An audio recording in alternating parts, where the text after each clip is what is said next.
읽겠습니다. 잠언 23장 1절에서 5절까지 말씀, 길지 않은 말씀이니까요, 우리 함께 읽도록 하겠습니다. 내가 관원과 함께 앉아 음식을 먹게 되거든 삼가 내 앞에 있는 자가 누구인지를 생각하며, 내가 만일 음식을 탐하는 자이거든 내 목에 칼을 둘 것이니라. 그의 맛있는 음식을 탐하지 말라. 그것은 속이는 음식이니라. 부자 되기에 쓰지 말고 내 사사로운 지혜를 버릴지어다. 어찌 허무한 것에 주목하겠느냐. 정령이 재물은 스스로 날개를 내어 하늘을 나는 독수리처럼 날아가리라. 아멘. 우리 옆에 분들 바라보시고 한 번 더 인사할까요? 사랑합니다. 축복합니다. 네, 우리 생수의 강이 진행되고 있어서 또 기도에 참석하셨던 많은 분들이 또 섬기시는 자리에 들어가셔서 빈자리가 좀 있는데요. 저희도 빈자리가 참 많더라고요. 오늘 드럼도 없고, 네. 생각했던 것보다 참, 네. 제가 그 찬양을 해야 되는 거를 생각을 하고 이제 콘티를 짜면서 나름대로 굉장히 또 많은 고민들을 하면서 곡을 뽑는데, 사실 이제 제가 저도 찬양하는 걸 좋아하지만 이 자리에 쓰는 게 이제 어쩌다 한 번씩 이렇게 한 번 쓰게 되는데, 되게 되면 사실 저도 긴장이 돼요. 긴장이 되고 무슨 곡을 해야 될지, 그리고 평상시에 또 진짜 은혜가 좀 있었던 곡들을 막 찾으면서 이렇게 곡을 막 뽑으려고 합니다. 그래서 막 준비를 하고 있었는데, 아시겠지만 제가 제 마음과 열정과는 상관없이 이제 나이를 속이지 못하겠더라고요. 제가 새벽 설교를 하면서 늦은 적이 없었거든요. 저 이틀 전에 10분을 늦어가지고 굉장히 당황하셨을 텐데, 새벽에 오셨던 분들 이제 급하게 막 뛰어 올라와서 사도신경 하는데 숨 차가지고 사도신경도 제대로 못하고 그러고 났는데, 어제는 또 오늘 새벽이죠. 오늘 새벽엔 또 아침에 일어났는데 목이 너무 아픈 거예요. 목감기 증상. 그래서 막 말도 제대로 안 나오고, 또 새벽에 오셨던 분들 목소리 되게 좀 잠긴 목소리였잖아요. 그리고 나서 제가 오늘 이제 저녁까지 해야 되니까 어쨌든 이제 집에 있는 약 먹으면서 좀 버텨보려고 했어요. 근데 점심시간이 지났는데 두통이 너무 심해가지고 저녁까지 버틸 수 있을까? 제가 병원을 갔다 왔습니다. 제가 지금 링겔 맞고 지금 서 있는 거예요. 네. 네. 그 정도로 참 이 자리가 좀 저한테는 좀 간절한 자리였고 또 사모하는 자리였는데, 네, 드럼이 없으니까 생각보다 많이 힘드네요. 네. 우리가 성경을 통해서 보게 되는 말씀 중에는 우리가 보고 이해하는데 그렇게 크게 어렵지 않은 말씀들이 있습니다. 예를 들면 이웃을 사랑해라, 아니면 거짓말하지 마라, 거짓 없이 살아야 된다. 이런 말씀들은 우리가 그 말씀을 보고 심각하게 고민하면서 듣지 않아도 사실 그 의미를 파악하는 데 있어서 전혀 어려움이 없는 말씀들입니다. 하지만 그렇게 보고 이해하기는 쉬운 말씀이다 할지라도 이해한 대로 살아내는 건 또 다른 문제라는 거죠. 들은 말씀대로, 깨달은 말씀대로 살아가는 게 결코 쉬운 게 아니라는 것입니다. 우리가 말씀을 통해서 누군가를 용서하는 것이 당연한 것이고 용서의 그 중요성을 너무나 잘 알고 있지만, 그럼에도 불구하고 실제로 나에게 어떤 큰 상처를 준 사람을 마주하게 된다면 진심으로 용서하는 것이 결코 쉬운 일이 아니라는 거죠. 그렇게 우리가 그리스도인으로서 살아가면서 늘 경험하게 되는 한계가 있는데, 그것이 바로 말씀을 듣고 말씀을 들은 대로 또 말씀을 통해서 깨달은 것, 그리고 말씀대로 살아내는 것, 이 삶의 격차가 너무나 크다는 것 때문에 우리가 한계를 많이 느끼며 살아갑니다. 여러분, 우리가 늘 말씀을 사모하고 또 그래서 말씀을 듣고 또 말씀을 통해서 은혜를 경험하지만, 결정적인 순간에 말씀대로 우리의 삶을 선택하거나 선택한 대로 살아내는 것이 왜 그렇게 어려운 일일까요? 우리가 이미 다 알고 있고 그렇게 해야 되는 건 너무나 잘 알고 있지만, 결정적으로 그렇게 결정해야 하는 그 결정적인 순간에 왜 선택하지 못하는 것일까요? 때로는 우리가 정말 잘 몰라서 잘못된 선택들을 할 때도 분명히 있어요. 근데 때로는 반대로 분명히 신앙의 양심에 거리낌이 있는데도 불구하고 잘못된 것을 선택하는 경우도 분명히 우리 모습 가운데 있습니다. 이러한 우리의 모습을 사도 바울이 로마서에 기록된 말씀에 우리의 그러한 모습을 잘 표현한 말씀이 있는데, 로마서 7장 15절 말씀 우리 같이 한번 읽어볼까요? 시작. 내가 행하는 것을 내가 알지 못하노니 곧 내가 원하는 것은 행하지 아니하고 도리어 미워하는 것을 행함이라. 여러분, 건강을 위해서 야식을 먹어야 될까요? 먹지 말아야 될까요? 먹지 말아야 되겠죠. 근데 어때요? 그럼에도 불구하고 우리는 때때로 어느새 치킨이나 족발을 주문하는 우리의 모습을 좀 바라볼 때가 있잖아요. 제가 예전에 그 오후 예배 때 한번 치킨 얘기를 했었는데 그날 정말 치킨 시켜 드신 분들이 계셨어요. 그래서 인증사실 저한테 보내신 분들이 계시는데 오늘 또 제가 이 얘기했다고 집에 가면서 족발 시켜 드시는 분은 안 계실 줄로. 어쨌든 그렇게 우리가 건강을 위해서는 야식을 시켜 먹으면 안 된다라는 걸 너무나 잘 알면서도 사실 우린 때때로 그렇게 합니다. 사도 바울이 좀 전에 읽은 그 말씀들에서 내가 행하는 것을 내가 알지 못하노니 곧 내가 원하는 것은 행하지 아니하고 도리어 미워하는 것을 행함이라라는 이 말씀을 한마디로 이야기한다면 우리에게는 늘 내적인 갈등이 있다라는 거죠. 머리로는 무엇이 옳은지 다 알고 있어요. 그래서 그 옳은 대로 우리가 행하기를 원합니다. 하지만 실제로는 우리가 반대의 행동을 하게 되는 경우가 많이 있는데 그 이유가 바로 우리 안에 여전히 죄성이 남아있고 그로 인한 약점이 존재하기 때문이라는 거죠.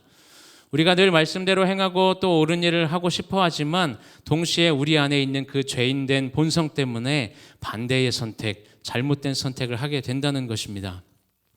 크게 이야기하면 우리가 무엇보다 하나님을 더 사랑해야 되고 하나님의 뜻대로 살아가기를 원하고 또 그렇게 고백하는 삶을 우리가 살아가지만 실제로는 그렇게 하지 못하는 경우가 참 많은데 결국은 우리가 결정적인 그 마지막 선택의 순간에 영적인 집중력이 떨어지기 때문에 다른 여러 가지 핑계들을 대면서 상황들을 합리화하면서 우리가 실제로 고백했던 신앙과는 반대의 삶을, 반대의 선택들을 하며 살아가게 되는 경우가 참 많이 있다라는 거죠. 오늘 본문의 말씀은 우리에게 영적인 집중력이 없으면 우리가 하나님께 집중하지 않으면 다른 무엇에 집중할 수밖에 없는지를 하나씩 지적하시면서 기록하고 있는 말씀입니다. 우리 1절 말씀을 다시 한번 읽어볼까요? 시작. 내가 관원과 함께 앉아 생각하며. 여기서 관원이라는 건 나를 좀 힘으로 움직일 수 있는 어떤 그 권력자를 의미합니다. 여러분 한번 생각해 보세요. 나를 힘으로 움직일 수 있는 사람과 함께 식사하는 게 편할까요? 불편할까요? 제가 담임 목사님과 밥 먹는 게 편할까요? 불편할까요? 네, 이거 좋고 싫고의 문제는 아닙니다. 네. 유대인들에 있어서 유대인들은 식사 자리가 굉장히 중요했었습니다. 왜냐하면 이들의 문화 속에서 식사 자리는 그냥 단순히 밥 한 번 먹는 자리가 아니었기 때문이죠. 이들에게 식사 자리는 그들의 인격과 삶을 나누는 자리였기 때문에 이 사람이 지금 누구와 어떤 자리에서 식사를 하는지를 보게 되면 그 사람의 인간관계가 어디에 초점이 맞춰져 있는지도 알 수가 있었어요. 그렇기 때문에 1절 말씀은 나에게 힘을 행할 수 있는, 행사할 수 있는 그 사람과 식사를 하는 그 불편한 자리에 내가 왜 초대되었는지, 그 사람은 나에게 왜 이런 자리를 마련해 주었는지를 생각해 보라는 말씀입니다. 1절 뒷부분에 보면 삼가 내 앞에 있는 자가 누구인지를 생각하며 라고 기록하죠. 이 부분의 다른 성경 번역본들, 다르게 성경 번역한 그 내용들을 보면 내 앞에 있는 자가 누구인지 그 대상을 사람으로 번역한 성경도 있지만 내 앞에 무엇이 있는지 그 대상을 어떤 사물로 기록하고 있는 말씀도 분명히 있습니다. 여러분 우리의 모습을 좀 이렇게 자세히 들여다보시면 우리 안에는 허영심이 좀 있죠. 유명하거나 아니면 높은 자리에 앉아서 힘을 갖고 있는 어떤 누군가를 내가 안다라는 것에서 오는 우월감도 우리 안에서 찾아볼 수 있는 모습입니다. 그래서 내가 유명한 누구를 알고 또 힘이 있는 어떤 사람을 알아서 그 사람의 초대를 받아서 함께 식사할 정도로 나는 그런 사람임을 드러내고 싶은 그 우월감 혹은 허영심이 우리 안에 충분히 있을 수 있다라는 거죠. 그래서 1절 말씀은 이런 것들이 우리 안에 있다는 것을 지적하시면서 그러한 허영심을 다 내려놓고 그 음식이 왜 나에게 주어졌는지를 생각하고 분별하라는 말씀인데 쉽게 이야기하면 네가 가야 할 자리와 가지 말아야 할 자리를 확실히 분별하라고 이야기하는 겁니다. 2절 말씀은 내가 만일 음식을 탐하는 자이거든 내 목에 칼을 둘 것이니라 라고 이야기하죠. 이 말씀을 넓게 이야기하면 이것이 내가 먹어야 하는 음식인지 먹지 말아야 하는 음식인지를 분별하라는 건데, 목에 칼이 들어올 정도로, 목에 칼을 둘 정도로 이 음식이 내 생명에 유익이 되는 것인지 아니면 오히려 내 생명을 해하는 음식인지 이것을 분별하라는 말씀입니다. 다른 말로 표현을 하면 내 욕심을 채우기 위해서 절제하지 못하고 지금 무엇인가를 탐하고 있는지, 또 욕심내고 있는 건 아닌지를 우리 자신의 모습을 좀 돌아보면서 분별하라는 말씀이죠. 또 3절의 말씀은 그의 맛있는 음식을 탐하지 말라, 그것은 속이는 음식이니라 라고 말씀합니다. 여기서 속이는 음식이라고 기록하는데, 속이는 음식이 뭘까요? 맛있게 생겼는데 먹어보니까 맛이 없는, 이런 게 속이는 음식일까요? 여러분, 앞에서도 말씀드렸지만 이 당시 식사 자리는 가벼운 자리가 아니었습니다. 그래서 누군가 식사 자리에서 나누는 그 음식은 단순히 나눠서 먹는 음식이 아니라 상대방과의 관계를 연결시키는 아주 중요한 것이었어요. 그런데 왜 속이는 음식이라는 표현을 하는 것일까요?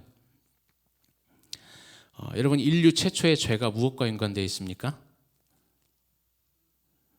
네, 바로 먹는 것과 연결되어 있죠.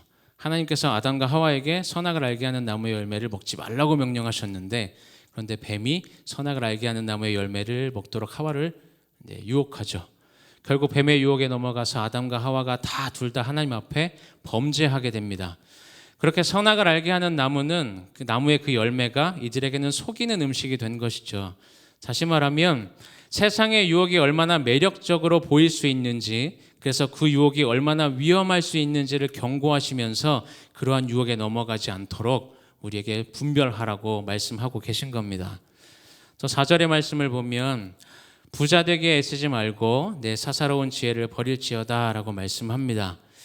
여러분, 우리가 정말 이 땅에서의 삶을 살아가면서 애써야 되는 건 하나님을 기쁘시게 하는 삶이고 하나님의 영광을 드러내는 삶이지 부자가 되는 것이 아니죠. 물론 부자로 살아가는 것 자체가 잘못됐다고 말씀드리는 건 아니지만, 우리가 이 땅에서 살아가는 그 목적이 부를 위한 삶이라면 그것은 잘못된 것이라는 겁니다. 우리가 살아가는 삶의 목적이 뭐예요? 우리가 주일학교 때 많이 들었었죠. 인간이 살아가는 목적, 우리가 살아가는 목적, 하나님의 영광을 드러내는 삶, 이것이 우리가 살아가는 삶의 목적입니다. 그렇지 않고 우리가 물질을 추구하거나 그 물질만 추구하다가 부자가 되려고 애쓰면 사사로운 지혜, 하나님께서 허락하시는 지혜가 아니라 사사로운 지혜를 가질 수밖에 없다라는 것을 말씀을 하죠. 우리는 하나님께서 허락하신 거룩한 지혜로 이 세상을 살아가야 하는 사람들인데, 그렇게 하지 못하면 내가 원하는 것, 내 욕심을 채우기 위해서 부자가 되려고 내가 내 머리를 굴려서 애쓰게 되는 사사로운 지혜로밖에는 살아갈 수밖에 없는 연약한 존재라는 것을 우리에게 말씀합니다. 그래서 그러한 모든 것들이 5절 말씀에 보면 뭐하다고 이야기해요? 다 허무하다고 말씀하죠. 5절 말씀 읽으면 내가 어찌 허무한 것에 주목하겠느냐, 정령이 재물은 스스로 날개를 내어 하늘을 나는 독수리처럼 날아가리라 라고 말씀합니다. 여러분, 혹시 지금 무엇에 집중하며 살아가고 계십니까? 여러분들이 가장 집중하는 게 무엇입니까? 우리가 살아가는 삶 가운데 하나님께 집중하고 있고 또 하나님의 영광을 위해 살아가고 있다면 참 다행이지만, 사실 사도 바울이 이야기한 것처럼 우리는 완벽하게 그럴 수 있는 존재가 아니기 때문에 늘 우리가 순간순간 우리의 모습을 돌아보지 않으면 이 말씀에서 기록하고 있는 이 허무한 것들에 집중하며 살아갈 수밖에 없는 것이 우리들의 모습이라는 것입니다. 여러분, 우리 나름대로 바쁜 일상을 살아가면서 또 세상의 많은 유혹들 가운데서 우리가 정말 집중해야 할 것을 놓치고 또 우리 삶의 진정한 목적을 잃어버리고 살아갈 때가 너무나 많습니다. 그러나 그러한 연약한 우리들을 버려두지 않으시고 우리에게 오로지 집중한 분이 계세요. 누구세요? 네, 바로 예수님이시죠.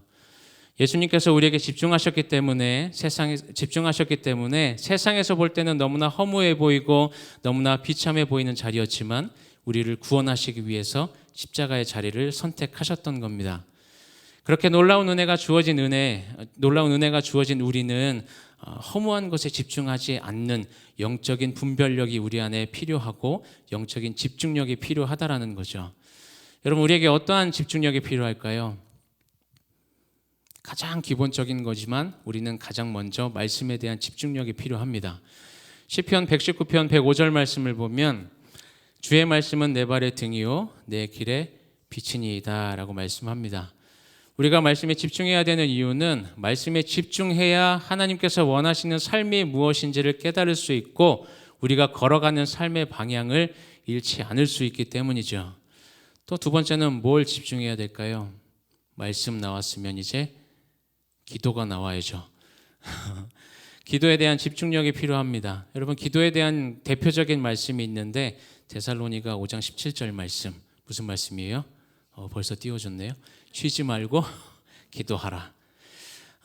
여러분, 기도는 하나님과의 대화고 영혼의 호흡이라고 이야기하는데 우리가 지금 새벽에 사무엘상 말씀을 살펴보고 있잖아요. 그 말씀 가운데 사무엘은 기도하기를 쉬는 것, 이것을 뭐라고 이야기해요?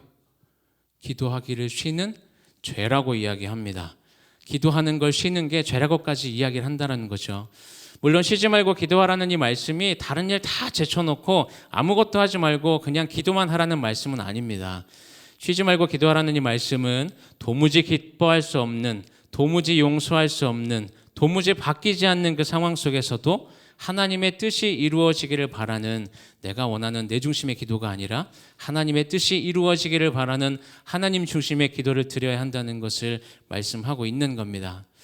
여러분, 이외에도 우리가 집중해야 되는 것들이 너무나 많아요. 예배에도 집중해야 되고 섬기는 일에도 집중해야 되고 영적인 분별력에도 우리가 집중력이 필요하고 또 말씀에 빗대어서 우리의 삶을 좀 돌아보는 일에도 집중력이 필요합니다. 이것뿐만이 아니라 우리에게 주어진 그 복음을 전하는 그 삶에도 집중력이 필요한 것이 우리들의 삶이죠. 이것뿐만 아닙니다. 나열하면 엄청 많은 것들이 우리에게 집중력이 필요한데 결국은 이 모든 것들을 한마디로 정리한다면 우리가 하나님께 집중해야 되는 것이고 하나님께 집중하며 살아가는 것이 결국 하나님을 사랑하는 것임을 여러분들 기억하시기를 바랍니다. 우리가 앞에서 찬양했던 가사, 계속 반복해서 찬양했던 찬양이 있죠. 어떤 찬양이었어요? 내 마음의 한 자리, 가장 귀한 그 자리. 이거 어린이 찬양이었어요. 네, 이게 좀 나온 지 오래된 찬양인데 어린아이들이 불렀던 그 찬양이었는데 최근에 이 찬양을 듣는데 너무 좀 마음에 와닿아서 계속 듣고 있던 차에 제가 인도를 해야 되는 상황이 돼서 이 곡은 꼭 해야 되겠다 이랬던 곡인데, 여러분, 우리가 앞에서 찬양했던 그 가사처럼 내 마음에 가장 귀한 그 자리를 하나님께 온전히 내어드릴 수 있는 삶을 살아가시기를 바랍니다.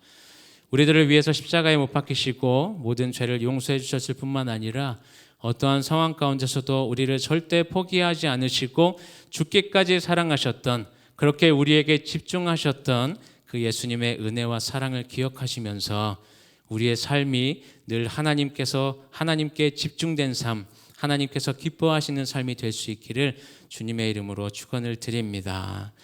제가 말씀을 생각하면서 함께 찬양하실 텐데요. 어떤 찬양을 하게 될까요? 네, 내 마음의 한 자리 우리 한 번 더 찬양하고 같이 기도하며 나가겠습니다.